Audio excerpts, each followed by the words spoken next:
जय हिंद। ये भाई साहब को तो सब पहचानते होंगे। हाँ भाई, हमारे जोमेटो के फाउंडर दीपेंद्र गोयल। इनका एक नया बिजनेस मॉडल सामने आ रहा है। ये दुनिया के सामने एक नया थॉट अपना रख रहे हैं। From food business to flight business जाने की बात कर रहे हैं। ठीक सुना। जोमेटो क्या करता था अब तक?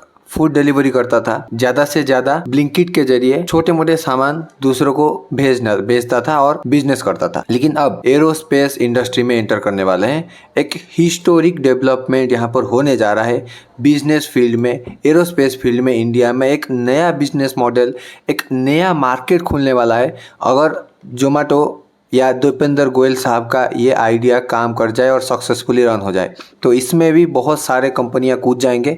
इसमें भी एक घमासान कंपटीशन हमको देखने को मिलेगा इन वेरी नियर फ्यूचर। और इस बिजनेस फंडिंग के लिए लगभग $20 मिलियन का फंडिंग दीपेंद्र गोयल पर्सनली दे चुके हैं और टोटली इस बिजनेस मॉडल में लगभग $50 मिलियन का फंडिंग डाला जा चुका है। यानी कि इस बिजनेस मॉडल पर काम शुरू हो चुका है।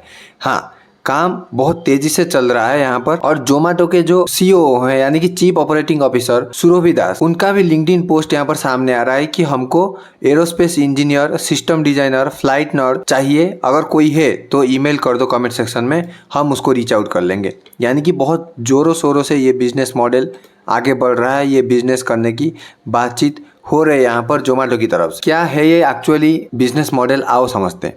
देखो, जोमेटो जो बिजनेस ये कर रहा है, ये ऐसा नहीं है कि जोमेटो के नाम पर होगा, नहीं। इसका नाम होगा LAT।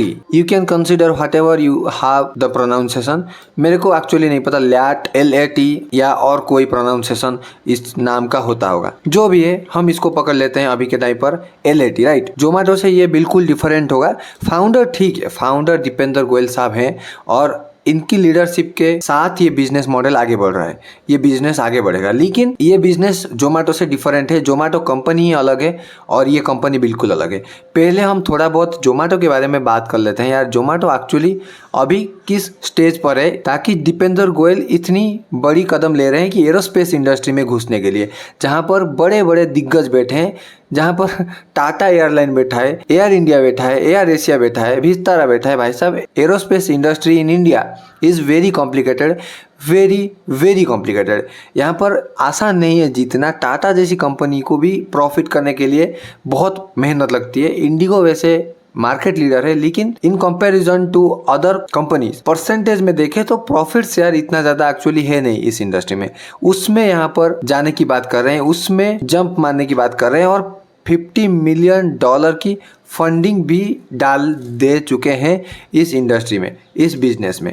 एक्चुअली कुछ तो होगा, लेकिन पहले जोमेटो की डिस्कस कर लेते हैं। भाई देखो, जोमेटो का अगर 100 शेयर है तो जोमेटो में दीपेंद्र गोयल साहब का सिर्फ 4.7% का शेयर है।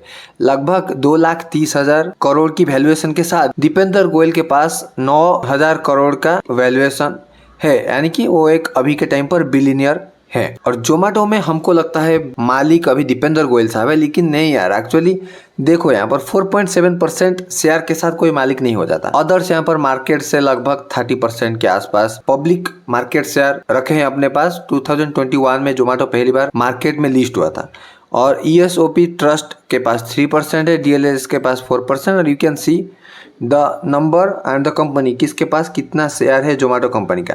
और रिसेंटली जोमेटो प्रॉफिटेबल 3-4 ईयर से हो रहा है। ज़्यादा नहीं भाई, 100 करोड़, 90 करोड़, 200 करोड़, 300 करोड़ का ऐसे ही प्रॉफिट अभी जोमेटो निकाल पा रहा है। जोमेटो का तो कंडीशन वैसे इतना बड़ा है नहीं, राइट। इतना 200 करोड़ का प्रॉफिट से 4.7%, यानी कि ऑलमोस्ट 16 करोड़ के आसपास पड़ता है भाई दीपेंद्र भाई का। तो जोमेटो का कोई सेंस नहीं बनता है डायरेक्टली इसमें घुसने का, या फाइनेंशियली अगर देखा जाए तो जोमेटो इतना सपोर्ट करेगा भी नहीं एक्चुअली। और ये जो $20 मिलियन यहाँ पर इन्वेस्टमेंट हुई है, ये मे भी उनका पर्सनल पैसा हो, सेविंग्स का, मे भी कोई शेयर वगैरह बेचे हैं दूसरे कंपनी का, मे भी बैंक से लोन उठाए, या कुछ भी हो सकता है। तो पैसा कहाँ से आया अभी हम इसको डिस्कस नहीं करते हैं, राइट।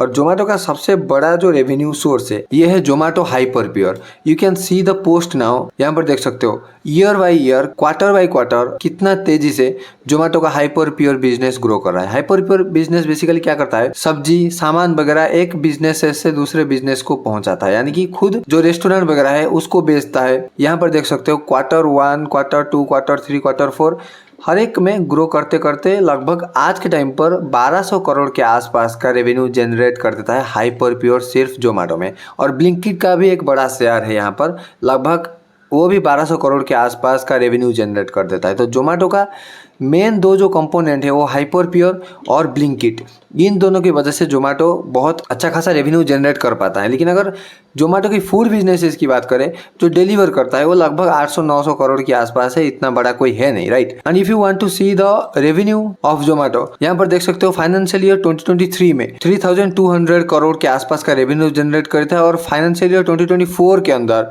8.3% का जंप देकर 3562 करोड़ का रेवेन्यू जनरेट किया है यहाँ पर।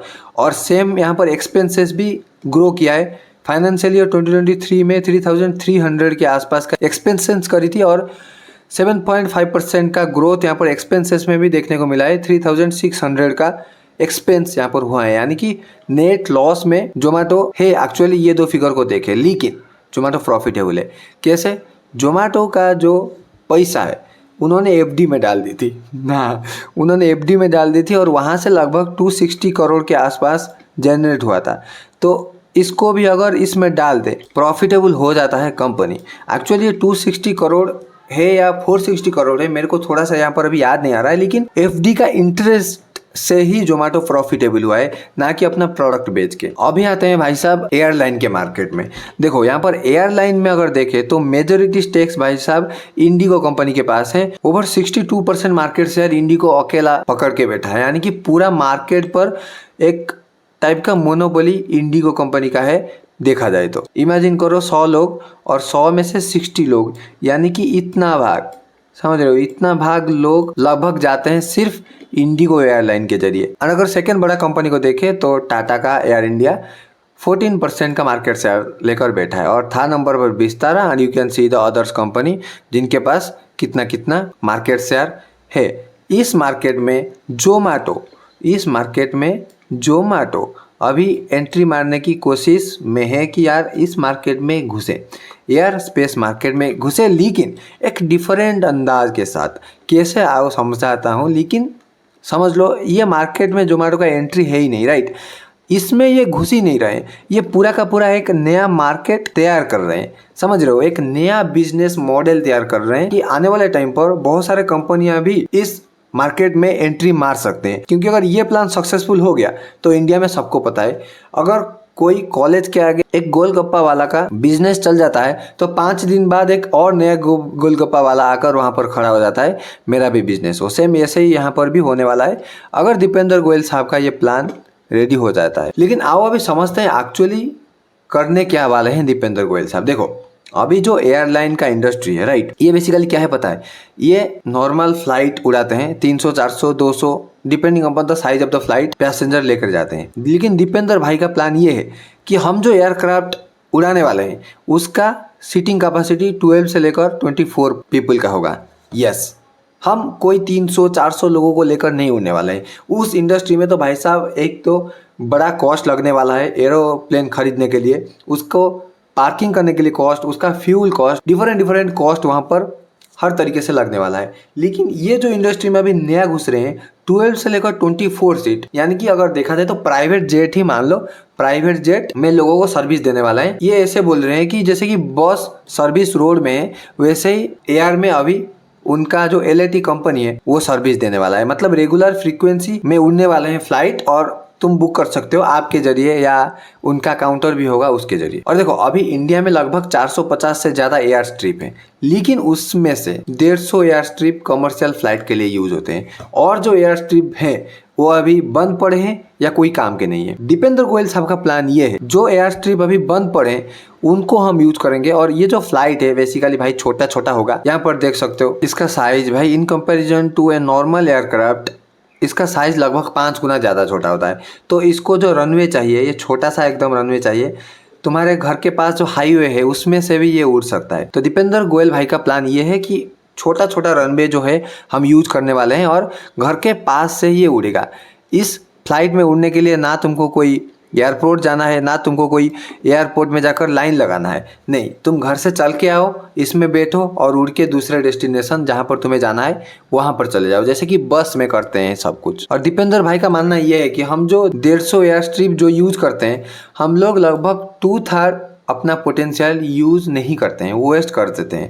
और सही बात भी है भाई साहब, एक्चुअली हम लोग अपना जो पोटेंशियल है उसके हिसाब से हम चल ही नहीं रहे हैं, उसके हिसाब से हम ग्रो ही नहीं कर रहे हैं। उसको अगर यूज करते हैं तो हम ज़्यादा स्पीड से एक्चुअली ग्रो कर सकते हैं, ज़्यादा स्पीड से एक्चुअली हमारा काम हम कर सकते हैं। और हम जो ट्रैवल करते हैं, हम लोग भाई रोड और रेलवे में ट्रैवल करते हैं और एक जगह से दूसरे जगह जाने में घंटों और दिनों लग जाता है। अगर मान लो उड़ीसा से हमको गुजरात जाना है तो 2 दिन लग जाता है यहाँ पर हमारे यहाँ से। इनफैक्ट अगर कोई भी राज्य देख लो, हमको ऑलमोस्ट 36 घंटा से ज़्यादा लगता ही लगता है अगर ट्रेन में जाए, और रोड में जाए तो थोड़ा और कम लगेगा, लेकिन कॉस्ट बहुत ज़्यादा हो जाता है क्योंकि रोड में जाएंगे तो भाई फ्यूल बहुत ज़्यादा डिमांड होगा, और अगर बाइक और कार में देखें तो सेफ्टी का भी एक कंसर्न रहता है। तो दीपेंद्र गोयल साहब का एक नया बिल्कुल बिजनेस मॉडल है, फ्लाइट में प्राइवेट जेट की जैसा, जैसे बस चलता है रोड में 10 मिनट में 15 मिनट में एक बार, वैसे ही होने वाला है। तुम्हारे घर के पास के एयर स्ट्रिप से उठेगा, और एयर स्ट्रिप कोई ऐसा नहीं कि 5 किलोमीटर का एयर स्ट्रिप चाहिए, नहीं, लगभग अगर 1/2 किलोमीटर का भी एयर स्ट्रिप हो जाए उसमें से आराम से एक फ़्लाइट ऐसे उड़कर फटाक से उड़कर जा सकता है और तुमको लेकर, मान लो उड़ीसा से तुमको जाना है छत्तीसगढ़, आराम से 15-20 मिनट में पहुंच सकते। और इनका सिर्फ टारगेट ये है कि भाई साहब शॉर्ट टेक ऑफ हमको करना है, हमको short takeoff short landing करना है, छोटा छोटा रास्ता कवर करना है और पूरी इंडिया को कवर करेंगे। और ज़्यादा तो कुछ इस बिजनेस में डिटेल सामने नहीं आया है कि हमारा टारगेट कितना प्लेन का है, कितना प्लेन हम यूज में लेने वाला है, खरीदने वाले हैं या भाड़े लाने वाले हैं, कुछ ऐसा नोटिफिकेशन नहीं आया है। अगर आएगा तो मैं डिटेल वीडियो फिर से उसके ऊपर बना दूंगा। और सुरभि दास जो जोमेटो के सीईओ हैं, उनका एक लिंक्डइन पोस्ट बड़ा वायरल हो रहा है, यहाँ पर देख सकते हो, उसी टॉपिक पर कि एक्चुअली एल एरोस्पेस के बारे में क्या बोला जा रहा है। देखो, ये भी सेम यही चीज़ लिख रहे हैं कि 450 एयर स्ट्रिप इंडिया में है और 150 यूज हो रहा है, हम लोग 2/3 ऑफ द एयर स्ट्रिप हम यूज ही नहीं कर रहे हैं और हमारा पोटेंशियल को लॉस कर रहे हैं। और हमको ट्रैवल करने के लिए बहुत दिन लगते हैं रोड और रेलवे में। And we believe access should not be privilege, मतलब प्रिविलेज लोगों को एक्सेस मिलना ऐसा कोई जरूरी नहीं है, हमको नॉर्मल लोगों के पास भी पहुंचना है। It should be entertainment solved by intentional design. And उनको पूछा है, we ask ourselves, what if could we connect India by air as seamlessly as railway? What if air travel work like a bus network in the sky, high frequency, low cost, demand based? देखते हैं आने वाले time पर actually ये implementation हो पाता है या नहीं भी हो पाता है। That's the world we are building at L8 aerospace, not just an aircraft but a new way to fly, a system design from scratch for India. जैसे मैंने बोला, कोई और दूसरा कंपनी ये कर ही नहीं रहा है, और अगर एक बार ये सक्सेसफुल हो जाए तो भाई मानो या ना मानो, ये जो कंपनियां है ना, ये जो एयरलाइन कंपनी, चाहे वो इंडिगो हो, चाहे एयर इंडिया हो, चाहे वो विस्तारा हो, सबको ही कूद जाएंगे इस जोमेटो का नया तैयार किया हुआ मार्केट में। छोटा एयरक्राफ्ट है, फ्यूल कंजम्पशन कम होगा और छोटी छोटी दूरी उड़ेगा, तो इतना ज़्यादा कॉस्ट भी नहीं लगेगा। और एक बार एक मार्केट सेट हो जाए तो इंडिगो तो कूदेगा ही कूदेगा, और डिफरेंट कंपनियां भी वहाँ पर कूद जाएंगे, और वहाँ पर भी कंपटीशन ऑन द टॉप होगा, कंपटीशन वहाँ पर भी दमदार होने वाला है। देखते हैं आने वाले टाइम पर क्या होता है। और ये तो मैं भविष्यवाणी कर सकता हूँ भाई, अगर एक बार दीपेंद्र भाई का ये जो बिजनेस मॉडल है ये सक्सेसफुल हो जाता है तो भाई हर एक एरोस्पेस कंपनी इसके अंदर एंट्री लेंगे ही लेंगे, और इस मार्केट का पूरी की तरह दशा और दिशा चेंज हो जाएगी, और होना भी चाहिए भाई साहब। ठीक है, देखते हैं आने वाले टाइम पर क्या होता है। फिलहाल वीडियो कैसा लगा कमेंट सेक्शन में जरूर बता दो। Thank you so much for watching this video. This is Manoj this side, signing off.